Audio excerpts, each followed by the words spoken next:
Priatelia, nachádzam sa pred úradom práce v Košiciach, kde sme spolu so splnomocencom vlády pre rómsku komunitu, ale aj mojim kolegom, riaditeľom ústredenia práce, predstavili to, ako pokračuje náš projekt Práca namiesto dávok. Predstavili sme tú prvú fázu, aké sú výsledky a zároveň sme aj oznámili, že sme zamestnali 40 rómskych asistentov na 18 úradoch práce, aby pomáhali so sprostredkovaním práce práve pre rómsku komunitu. Takže zatiaľ sa ľady hýbu, držte palce naďalej. Táto iniciatíva alebo spolupráca s ministerstvom práce a samotným ministrom, ktorým som sa rozprával, bolo super v tom, že minister ani nezaváhal, povedal, je to super nápad, ideme do toho. V rámci tohto projektu som sa vlastne prihlásila, pretože chcem pomáhať Rómom. Nakoľko v minulosti som pracovala už na úrade práce, bola som v styku s klientmi. Tento projekt naozaj ukáže, že či naozaj tí Rómovia chcú robiť alebo nechcú robiť, ale ja verím tomu, že budú robiť, len im treba dať šancu.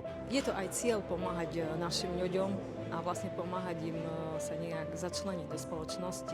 Budem sa snažiť pomáhať Rómom sa dostať do zamestnania, zároveň budem pomáhať aj podnikateľom, veľkým podnikateľom, aby ich zobrali. Je dôležité byť nápomocný v tejto komunite, poskytovať poradenstvo. A samozrejme treba motivovať tých zamestnávateľov, aby ich naozaj zobrali do tej práce. A títo asistenti naozaj budú robiť ten konkrétny servis.